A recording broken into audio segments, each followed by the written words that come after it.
I don't know. I doubt it. Right on. Handed males, yeah, just don't have a hope. And then left-handed.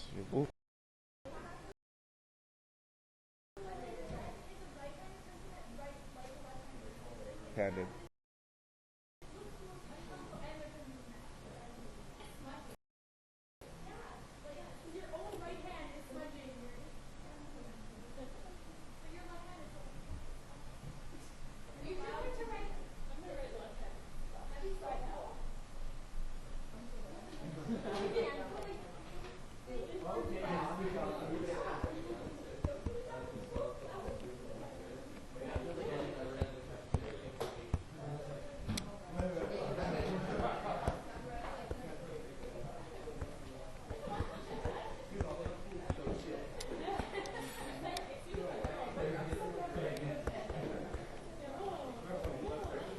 So I'm filling this in for some strange reason.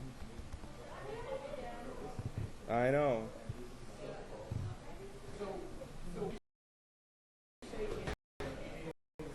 The handle is turning towards your body.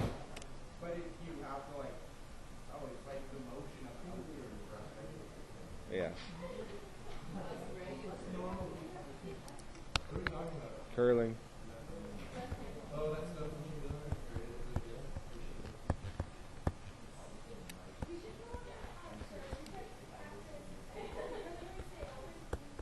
No, they're done by spring break.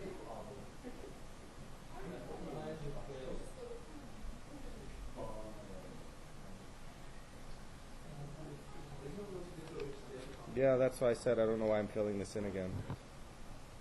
An object moves along the x-axis so that its position at any time t bigger than or equal to 0, is given by the function x of t equals, or s of t equals t squared plus 1. Find the velocity as an object as a function of time. So all I'm asking you to do is to remember that velocity is the derivative of the position function x of t. So x prime of t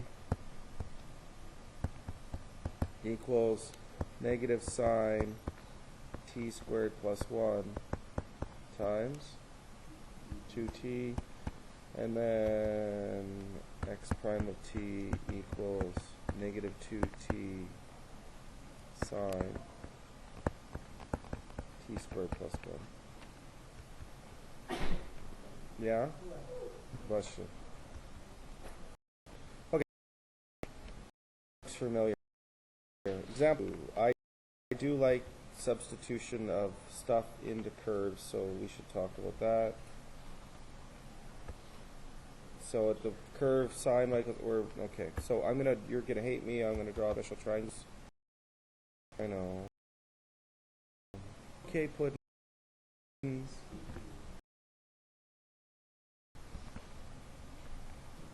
Pi over 3, root 3, 2.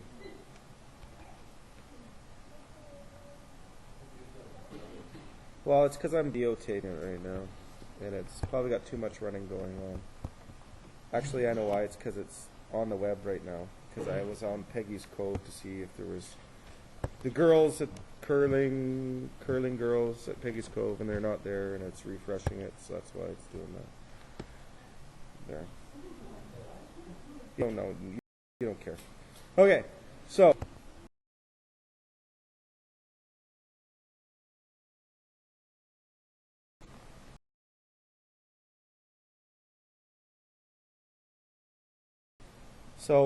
the slope is you substituting in, is it pi over 3 or pi over 6 we're doing this for?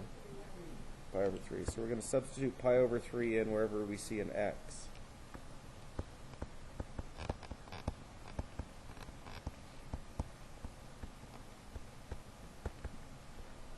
Guess I don't need that bracket.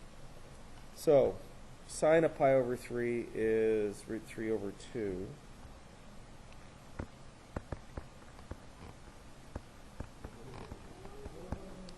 What? Is it a Peggy's Cove? Go to Peggy's Cove website and look? No? Mom says you forgot your lunch. Well, we have donuts coming again soon. Next math competition. The next one that grade 11s get to do is the format. That's next week. You get donuts for that. And then, no, you're in grade 12 here.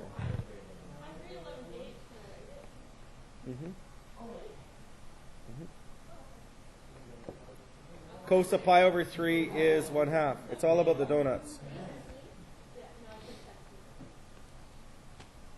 So, I don't know. I'll look. So, you get 5 times root 3 times root 3 times root 3 times root 3, 9, over 2 times 2 is 4 times 2 is 8, times 2 is 16, times 1 more 2 is 32. We'll just put 16 here then. So it is 45 over 32. Here's your slope. Which, to the power of 4, is 9 over 16.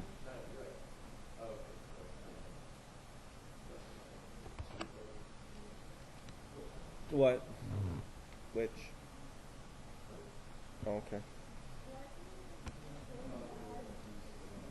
Why is it 45?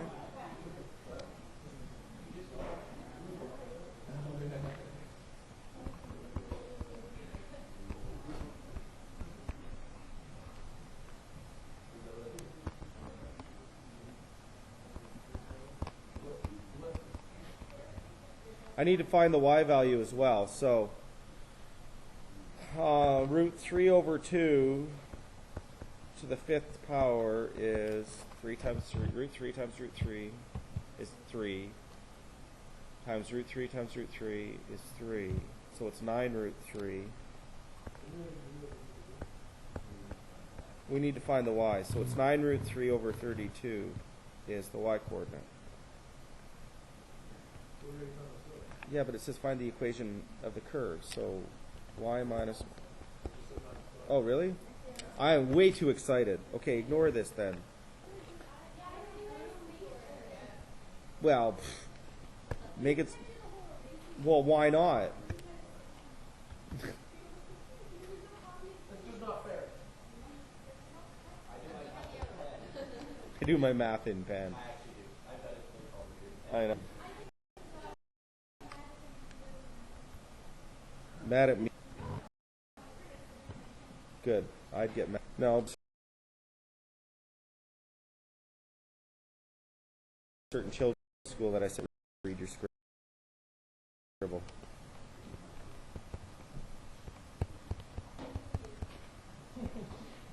Okay, so show the slope of the tangent of the curve is always positive. So we're going to take the derivative of this, and we get negative 3 bracket 1 minus 2x to the power of negative 4 times negative 2. So that's the chain rule. And then negative 2 times negative 3 is positive 6.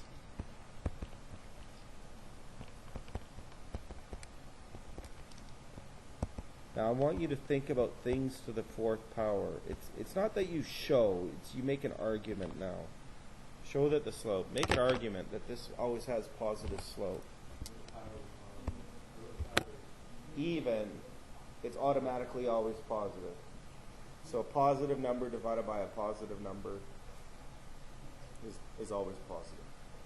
So you would just say something about 4th powers are always positive. Positive divided by a positive is always positive. Yeah.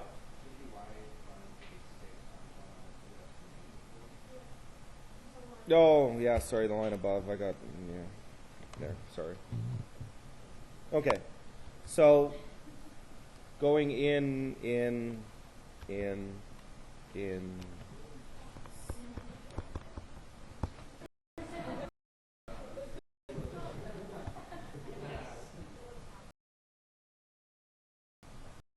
Yeah, we'll check.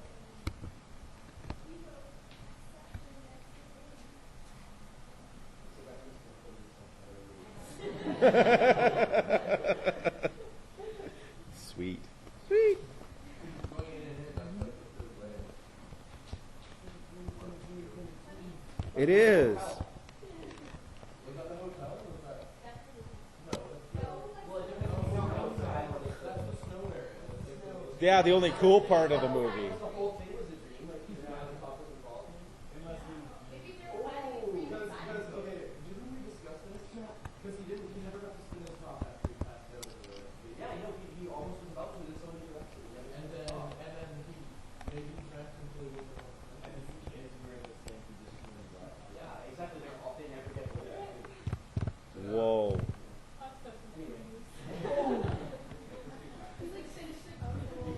I'll have the question done by the fine. So, well, that's Inception too.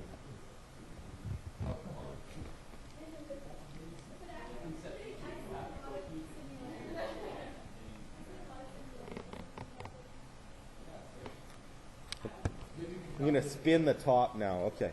Times 0 minus cos 2x. I know. Speaking of tangents. No, I'm just putting it there because I want you to see where that 5 is going.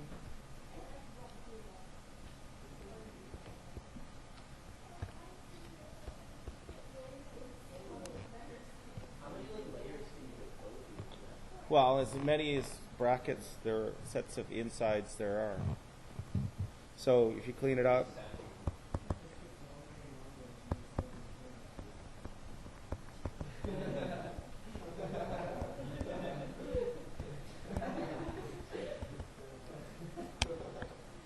I'm not even responding to that.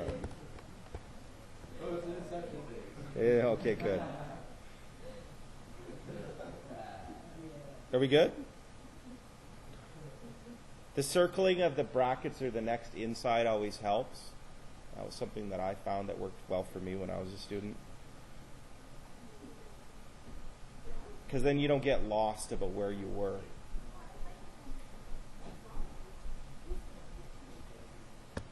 Okay, flip the page. It's on the same page? Okay, so this one. Go back. Oh, children.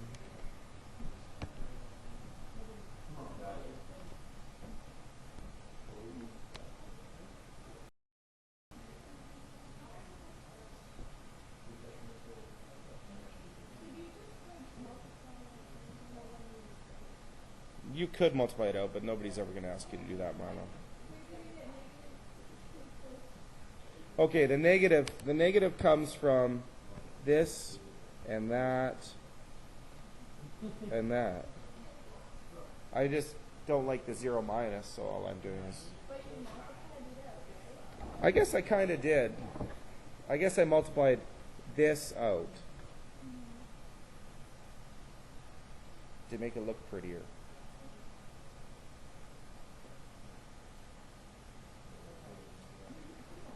Okay, are we all right now?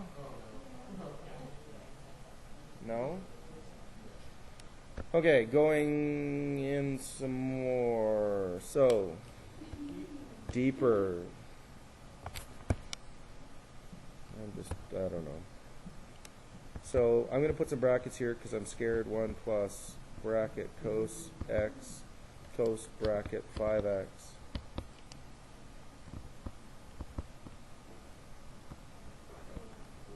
Bracket.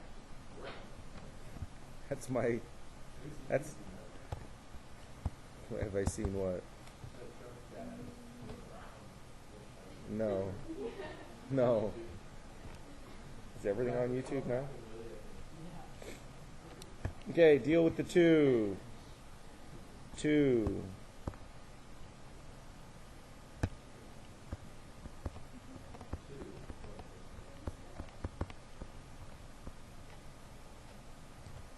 Now deal with the 1 plus and the cube. So 0 plus 3. I'm just putting this so you can see where that 1's going.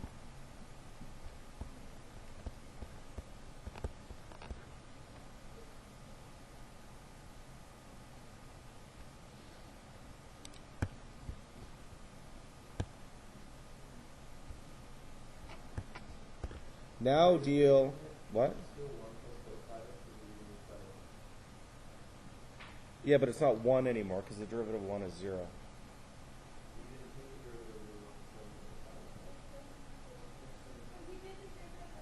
I just did the derivative of the yellow highlighted bit. The 1 plus in the cube. Yes. Yeah, you got to be careful. Okay, now we're going to do the derivative of the cos. Well, we'll leave the 5x alone, but we'll talk about the cos. So the derivative of cos is minus sine 5x. And then finally, we've drilled all the way down. We've struck gold.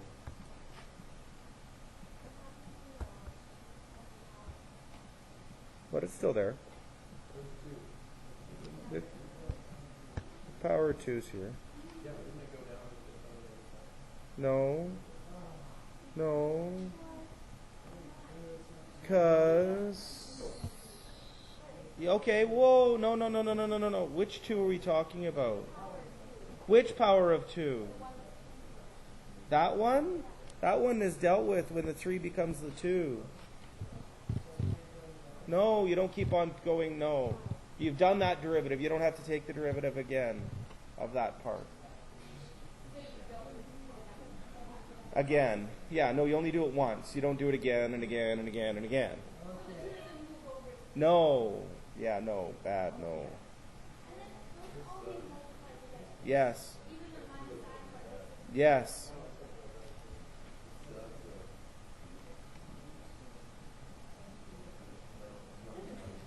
Do you want another one?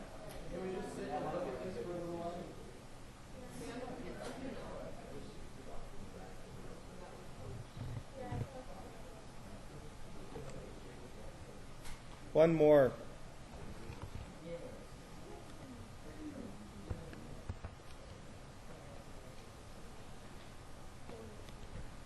I don't know. We're just talking about one more. So we won't make it hard. X squared bracket 3x minus 1. How about that? So the first derivative, the first part of the derivative is just dealing with that 4 all the way out there. So you go 4 and you copy the crap and you put a bracket power of 3. X squared plus 3x minus 1 to the power of 3. And that's it. Next step. And if you look the way that I want you to think about it is you would see me then put a circle around this because that's the next inside. So the derivative of that would be 2x, and then I would just drop the 3 down, 3x minus 1 to the 2. So have I dealt with that inside? Yes. Now I've got another inside to deal with. This one.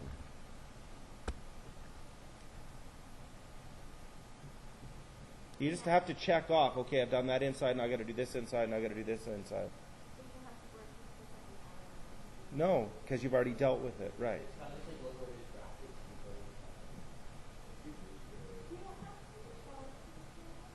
No. Nope.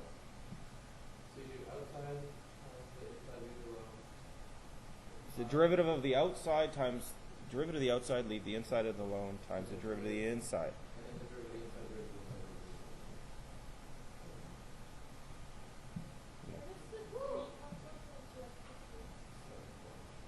That 3 comes from this 3 here. Because it gets dropped down.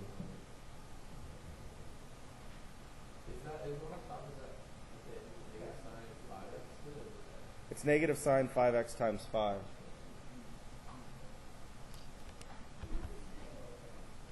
Well, it's because I was trying to make the colors match so you could see. Oops. So just trying to make it so that you could see what was going on. Okay. Background discussion about composition functions. So if f of x equals sine x and g of x equals x cubed, what is...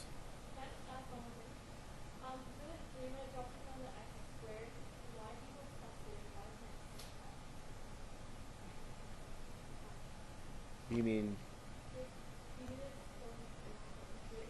so the 3 drops, okay, so the 2 drops down and becomes 2x, yes. The 3 drops down and becomes 3 times blah to the power of 2. You don't get to go 2, because this operation says, don't forget about bed mass. If you're going to try and collect like terms, you can't collect this and this together because there's an addition sign here. And addition happens after exponents.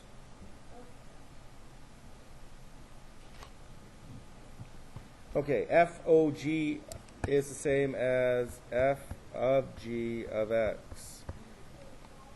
Odd. And that means take g and stick it inside of f.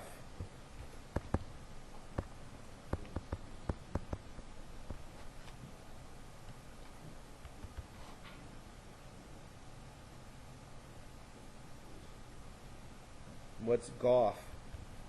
Well, goth is a lifestyle choice where students tend to wear a lot of dark clothing and listen to music that's countercultural. Lots of cool colors and dark clothing. Like to believe themselves as outcasts. I don't. No, it's goth. It's not goth.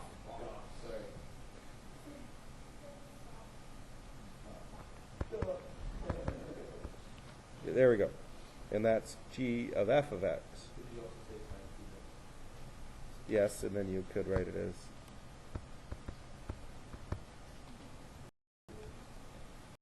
Okay, so given f of g of 0. Okay, so what we're saying here is f of g of 0. So what I really want you to do is just figure out what g of 0 is. You would say it's 3. So the g of 0 would come out and you would put 3 there. And then you would just substitute 3 in for x.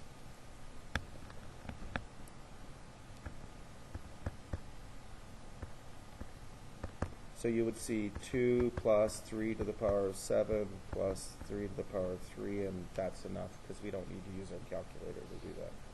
But do you get the idea what we did?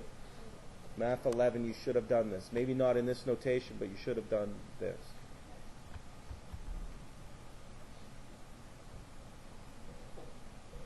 Okay, g of f of 0.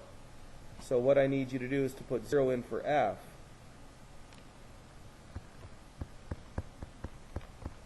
So f of 0 is 2. So what I want you to do is g of 2. 3 minus.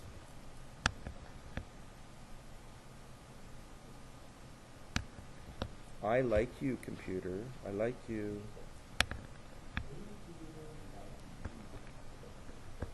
Well, maybe if I say nice things to it, it'll keep on working. If I have to use chalkboards, I'm going to cry. Okay. A, B, is there a C? No. Flip the page. Or is it on the same page?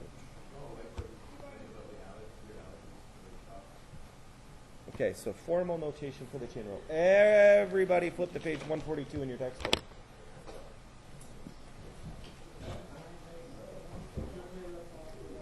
Turn la page. Après, 1100. No, wait, that's 1,000. Just 140. No. What is 40? 2 20s? Do you say de 20? 42? 142? Mr. F, please don't kill the French language.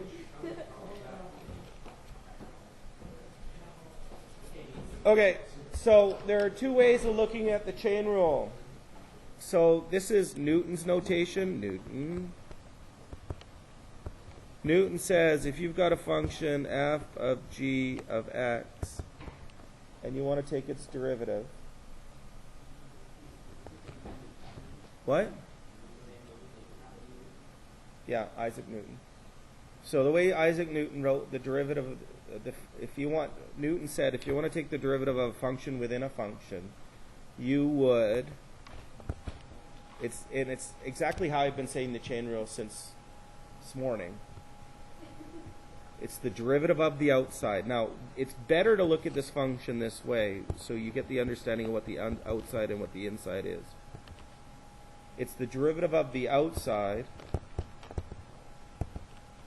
Leave the inside alone. Can you kind of see how Newton's make sense? The derivative of the outside, leave the inside alone, times the derivative of the inside.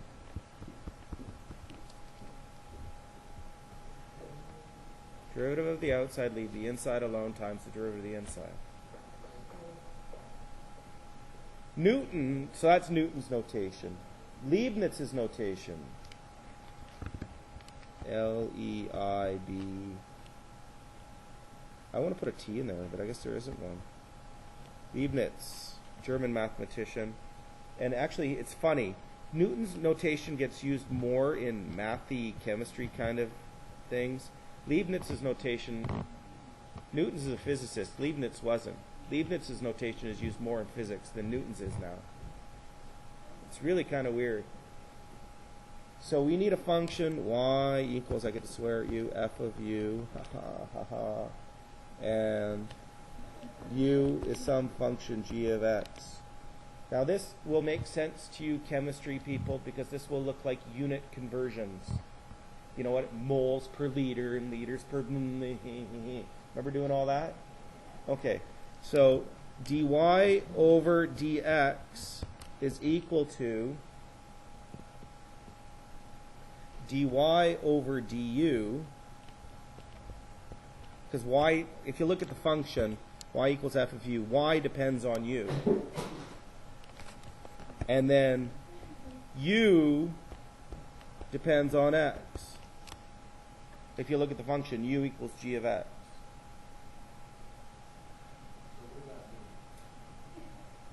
It means take the derivative of the outside function f, take the derivative of the inside function u, and multiply them together. Outside, inside. It's just the same thing, just being written. Now, can chemistry people see what? It's just like unit conversions, hey? Because your du's cancel and you're left with dy over dx. So it's kind of like dx, kind of like in relation to, so it's Yes. derivative of y in relation to the derivative of Okay, so what this is saying is let's this is a good point to stop and just have a chat. What this is saying is y, when we graph it, depends on some function u. So what I'm actually asking you to do is to talk about the slope of that curve in terms of u and y. But then y changes, or sorry, u changes based on some function u and x. And I'm asking you to find the slope. So what I'm actually asking you to do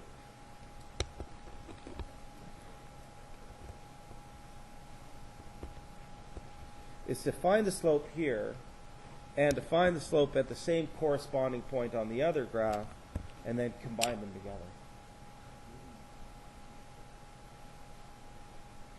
Now, you're looking at it going, well, why would I want to do that? Well, or why would I want to think about it this way? The reason is because sometimes the functions are so complicated that you guys didn't like that going in business, did you?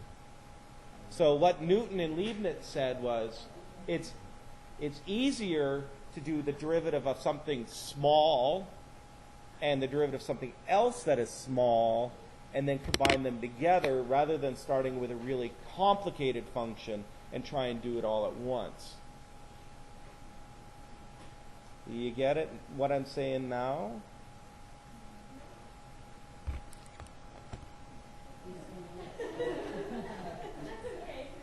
No, I would like to. So can you take the derivative of this pretty easily? So you would say dy over du equals 2u plus 1. Can you do the derivative of this pretty easily?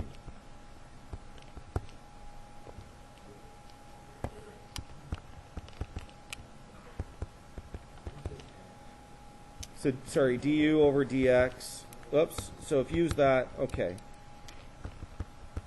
I'm kind of getting ahead of myself, but so when I asked you what dy over dx is, it's this one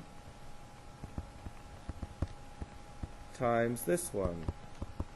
But then you say to me, Mr. Epp, there's a u in there. Yeah, but you know what it is. It's right here.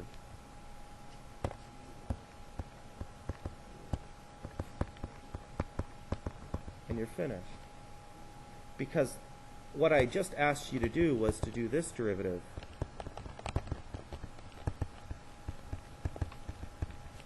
Without telling me.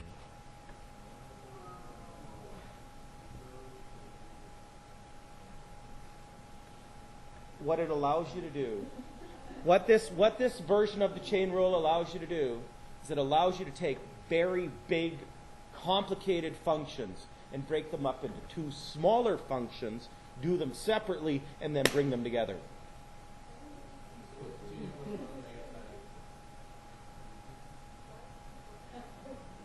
Okay, take the derivative of this. You don't believe me. Take the derivative of this. 2 bracket cos x times negative sine x plus negative sine x plus 0. So you get negative 2 sine x cos x minus sine x. Would you agree that the derivative of this is this?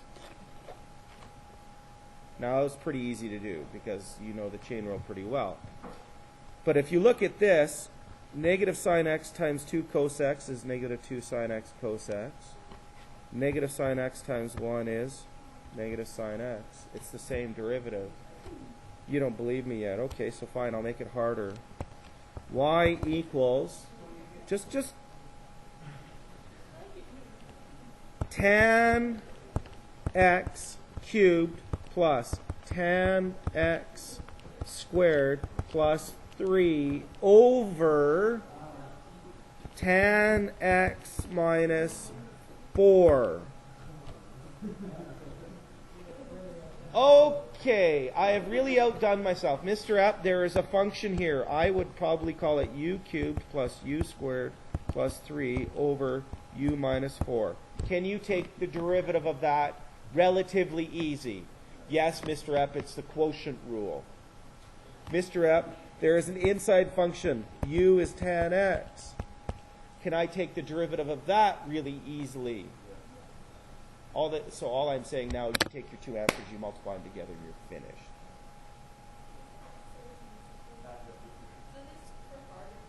Yes.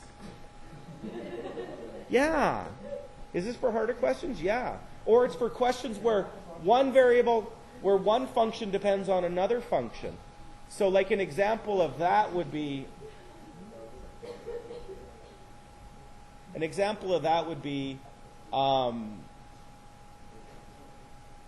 pushing, and it's how do I explain this? When you have formulas within formulas. So you're working on a physics formula that depends on time.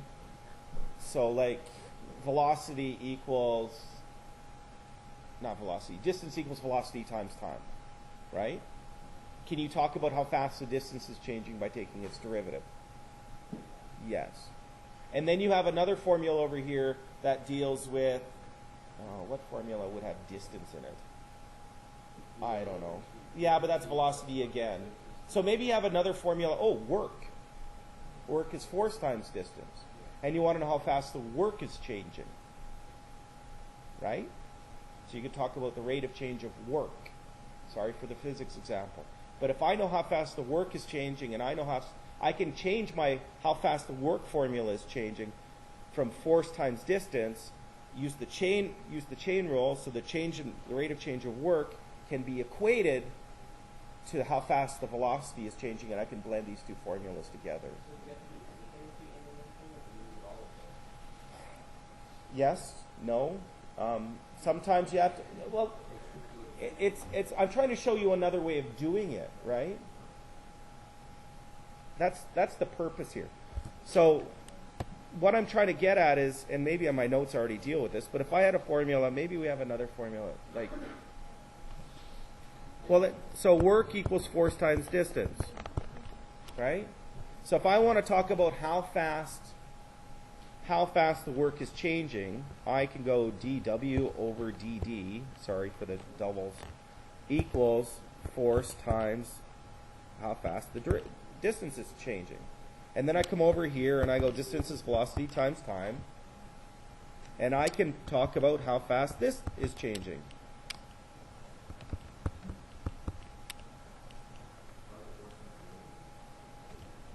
Force times distance. Yeah. The rate of change of work, it depends on the distance. It never changes the force. I'm not changing the force and the distance. What I'm trying to get at is we can have formulas with one variable changing, and I can have the same formula, another formula somewhere else with that same variable changing, and I can then use the chain rule to take this formula and multiply it by this formula, and I can change the variables to talk about how fast the work is changing based on time over here. I'm allowed to blend formulas together then.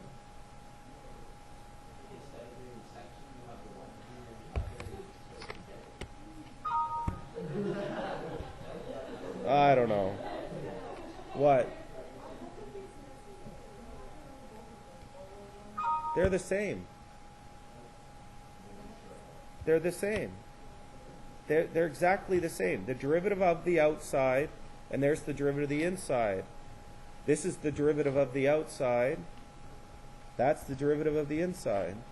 They're the same. I'd be really scared if they weren't the same, because Leibniz and Newton developed calculus at the same time, came up with all the same rules independently. It'd be weird to have one chain rule for Leibniz and another chain rule for Newton and giving different answers.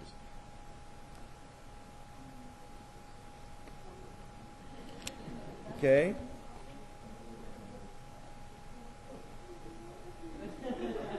Okay.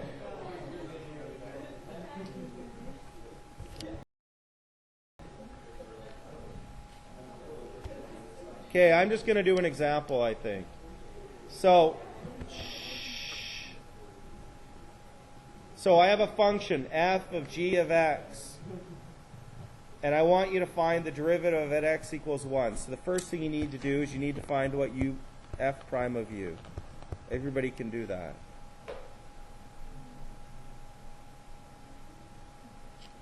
Three u squared.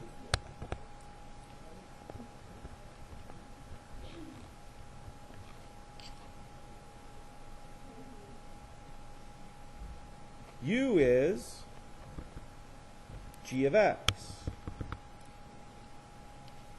So u prime is g prime of x.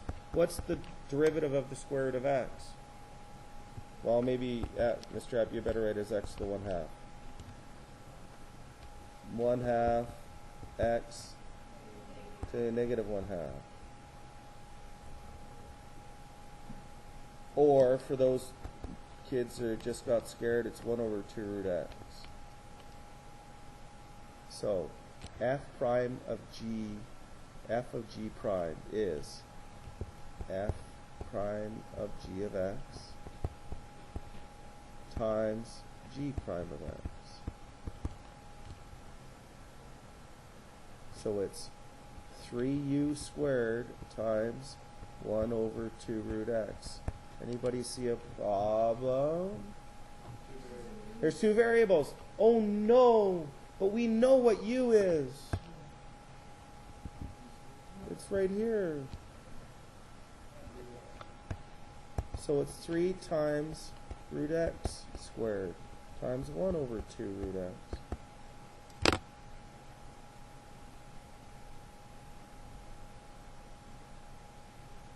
Now I'm gonna do it two ways to get the answer now. So the second way, yeah. Now put 1 in for x. Put 1 in for x. 3 times square root of 1 squared times 1 over 2 times root of 1. 3 over 2. Okay. So your starting function would be written like this. F of x would be equal to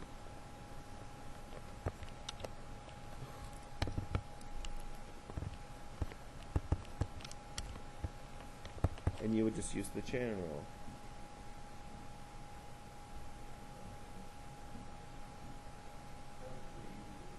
Yeah, well, of course, I'm picking easy numbers, right? The other way to do it, so this is just when x is 1. Now this,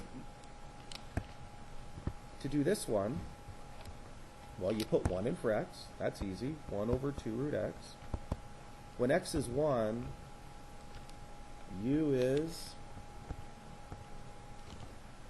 1. No, the square root is always positive, dude. U is positive 1. So it's 3 times 1 squared. Oops, x is 1. Put 1 there, dummy. Do you get the same answer? Because it's defined that way. No! The square root of 9 is 3. No! The equation x squared equals 9 has 2 roots. Because when you actually had a Math 11 teacher like me that jumped up and down on you, I made you factor. I refuse to let kids to do this. Because they miss roots. The plus or minus comes from the difference of squares. The plus or minus does not come from the rooting operation itself. The square root of 9 is 3. End of sentence. The question x squared equals 25 has 2 answers. Plus 5 and negative 5. And it comes from the difference of squares. It does not come from this root. The root is just an operation on the number itself. Okay? Automatically positive. Right, because it's a difference of squares. Notice I'm not rooting.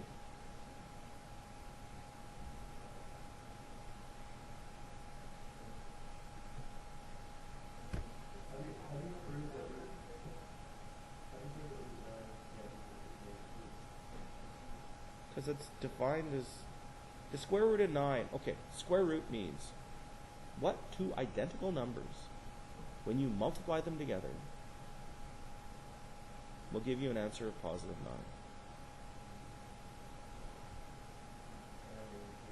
9. Are not acceptable. Not acceptable. What two identical positive numbers? Maybe that's a better way of saying it. What two identical positive numbers multiply together to give you 9? 3. End of sentence. Okay. What? No, it's just above. Okay.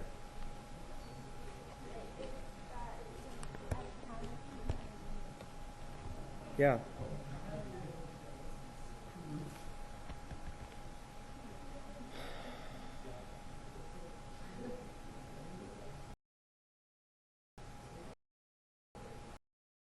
It's right there.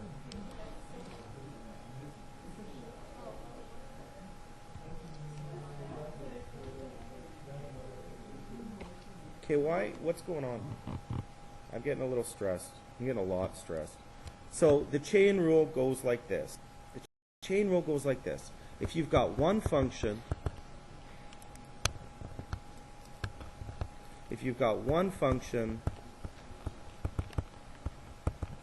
and you've got another function,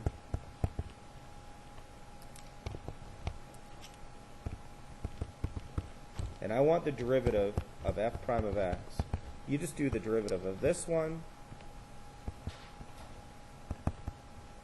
and you multiply it by the derivative of this one. End of sentence.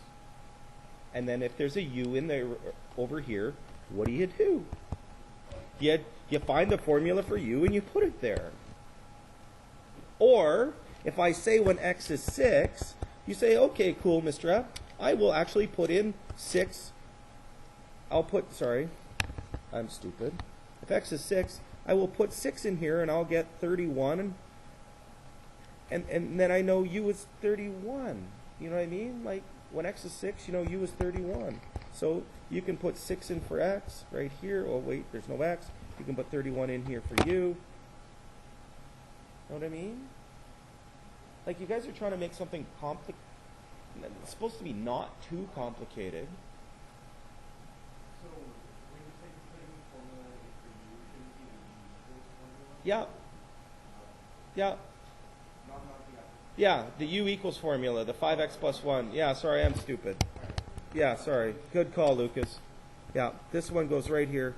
So it's going to be 2 bracket 5x plus 1 plus 3 times 5. And then if I say x equals 2, bang, you put 2 in for x and you're happy. But what I was trying to say here is, or if I said x equals 6, you put 6 in here and you're happy. But what I was trying to get at is if you do this right away, if there's a u left over, you just put 31 there. You don't actually have to go and substitute back. It saves time. Okay? I think you guys need some time to think about this, but I'm getting stressed because I thought you guys were picking it up, but I'm not sure. Well,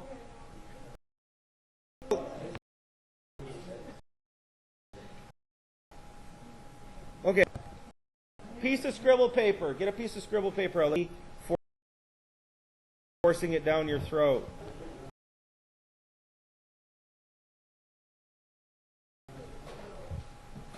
So,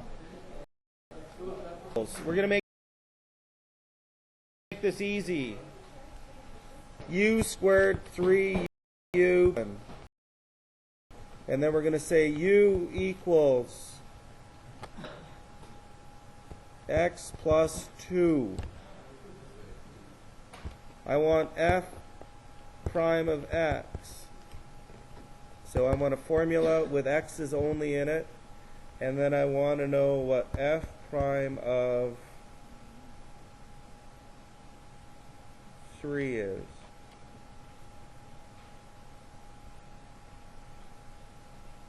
And you can do this 2 different ways.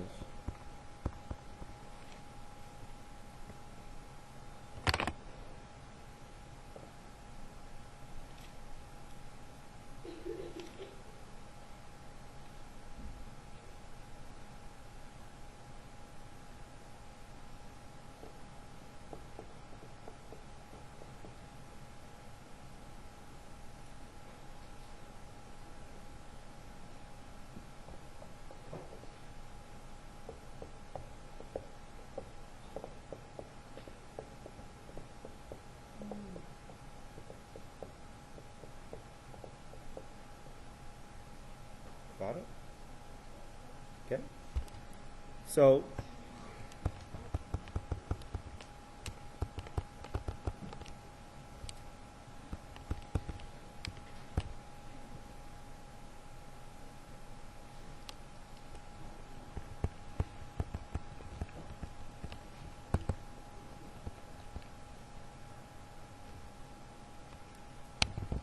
you should have that there. And then you say, Mr. Epp, there's a problem.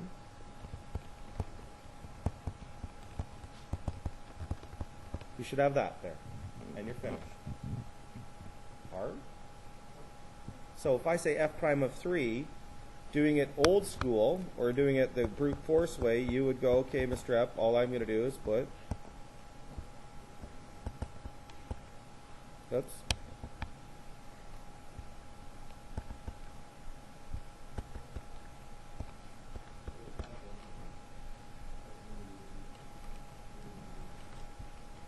the derivative of x plus 2 is 1. So the answer is 5 times 2 is 10, plus 3 is 13. 13 times 1 is 13. So 13 is your final answer. Milo.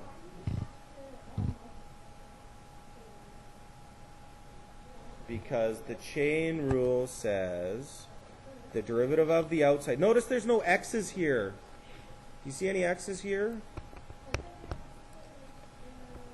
Yeah, I am.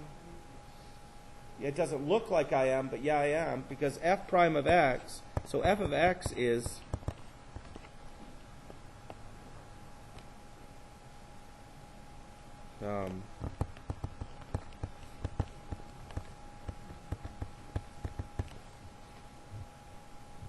that's what f of x is. So I have to do, what I'm trying to do is to create two simpler functions. One that seems to be always inside the brackets and the one that's on the outside of the brackets. So I do the derivative of the outside, which is what this is, and then I do the derivative of the inside, which is what this is. And so the chain rule is derivative of the outside times the derivative of the inside. Derivative of the outside times the derivative of the inside. And then I don't like u, so I put in x plus 2 and I'm finished. So then I come over here and put 3 in for x. Now the other way to do it is to stop right here. You could stop right here and answer this question. Because when x is 3, we know u is, so you could actually just go 2 times 5 plus 3, and you get 13 as well.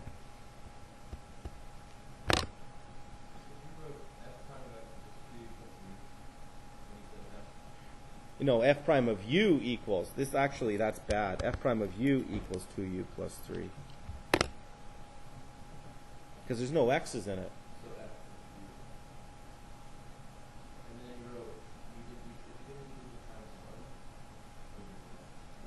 Well, you don't need to put the times.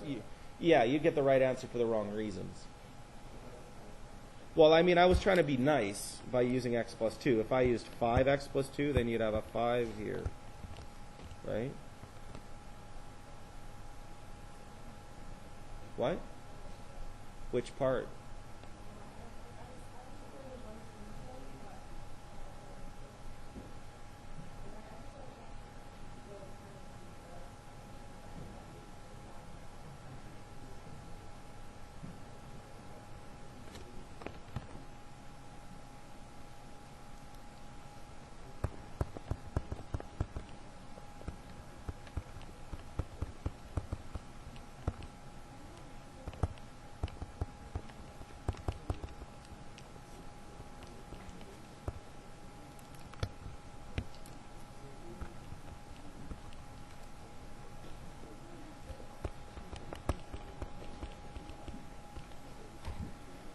Would you agree that that's not an easy derivative to do all by itself? It's a lot of work. So what I'm saying is you can change the function into this and take its derivative separately. And I can change the stuff in the brackets to be this and do it separately. And when I want the derivative for f prime of x, it's going to be this answer times this answer. Because this is the outside, the derivative of the outside, and this is the derivative of the inside. I'm just trying to make the justification for when you've got really, really long-winded, complicated functions that take forever to do and you get lost. It's easier to break it into parts and do it separately so that you can bring the parts together at the end. That's all this is. So I'm trying to start you with this and say, look, it's just like doing this derivative. I don't get the hang up. Like, it's complicated, but I don't get the hang up. All you do is do the derivative of each of the functions and put them together.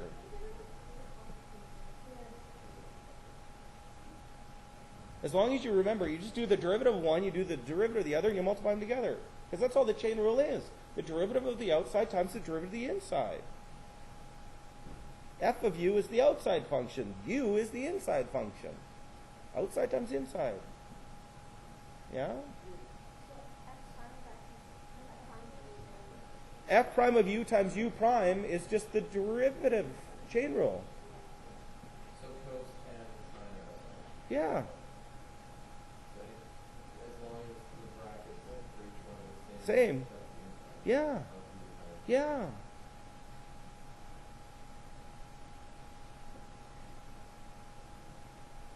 No? No, I get this.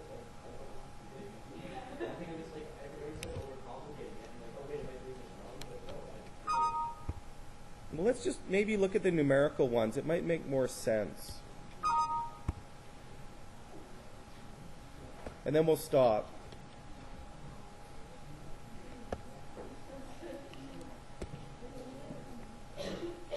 I don't know. I think you just, if you're struggling with this, I think you need to sit back and think about it. Okay, so you need your table out. I think it's on one page, and then you're going to hate me because the questions are on the other page. Yeah, so I suck. Okay, so the first question, you can see the table on mine. Determine the value of h prime of 1. So what we need to do is write out what the chain rule is. The chain rule is the derivative of, so let's write out what h prime of x is. H prime of x is, take the derivative of the outside, leave the inside alone, times the derivative of the inside. So h prime of 1 is f prime g of 1 times g prime of 1. So this is going to be run around in the table and find numbers. It's kind of fun. Let's zoom in a little bit, Mr. App. Zooming. Stop it. Oh, you're getting too far ahead of yourself, but yeah. F of 1 is 5, yeah. But you don't need f of 1 is 5. That'd be bad if you did that. Okay, so tell me something that we should look up on our table and we can take it out and drop it in with something else. G prime of 1 is 5. So should I highlight it so people see what we're talking about? No?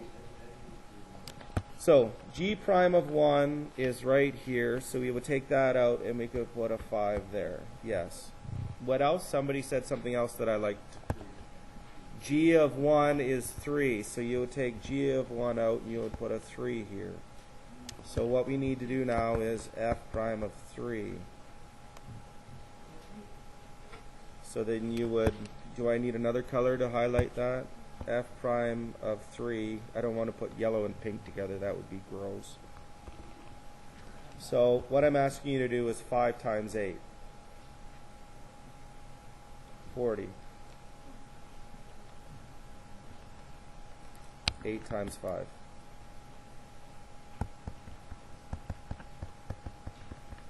Okay, try the next one. So h prime of 3 is f prime of g of 3 times g prime of 3. Okay, what do I need to do? Do I need to make it smaller, or you're just going to flip back and forth?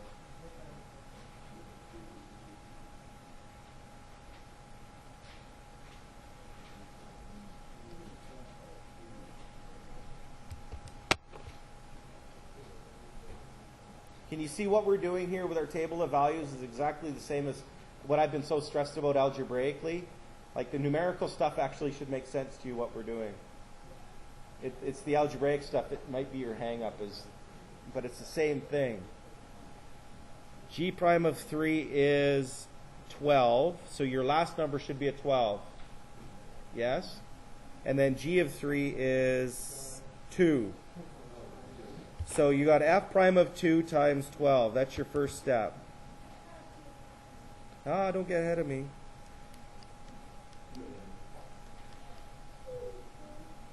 So you should have f prime of 2 times 12, and then you said to me f prime of 2 is 9. So you have 9 times 12 is 108. You're finished. Making sense?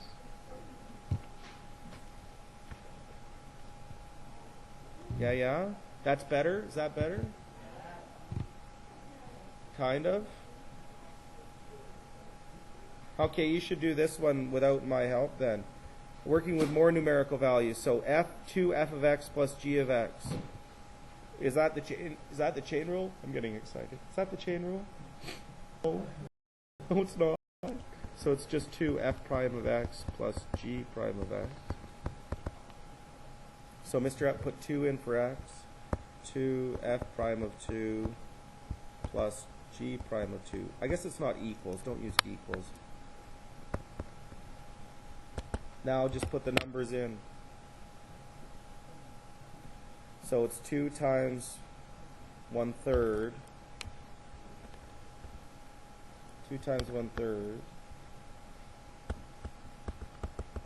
And then g prime of 2 is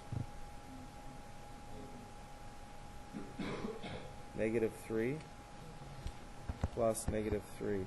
So it would be 2/3 minus 3. You can get an improper fraction. Or you could be like me and really scare kids. It's -2 and 1/3. Isn't it? No. Because it's just like borrowing. I don't know if grade 8s would like that. Would they like that?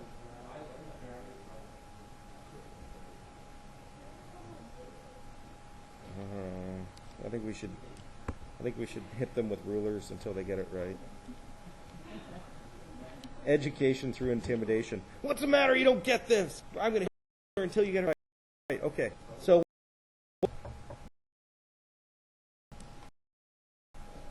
product rule.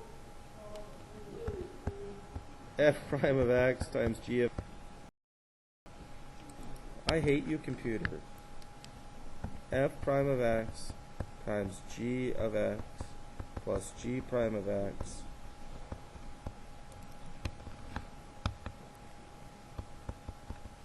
yeah. Then you put 3 in for x.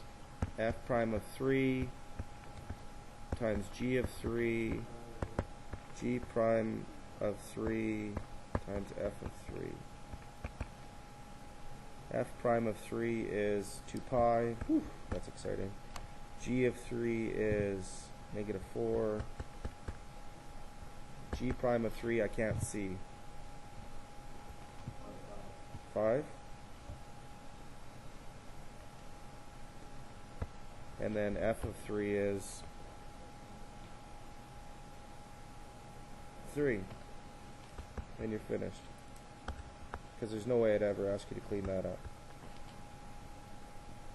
I guess you could write it as -8 pi plus 15, but that's fun. Okay. And then, what are you going to do for C? Whoosh and rule! Do we have to do it? Okay, we won't. What's D? Chain rule! So, f prime of g of x times g prime of x. So we would do f prime of g of 2 times g prime of 2.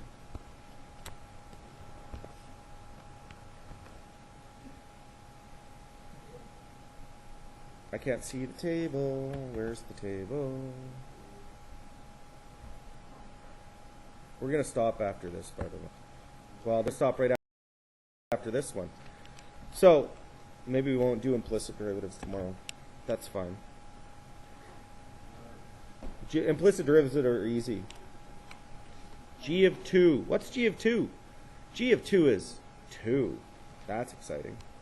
F prime of 2 times G prime of 2. F prime of 2 is 1/3. G prime of 2 is -3.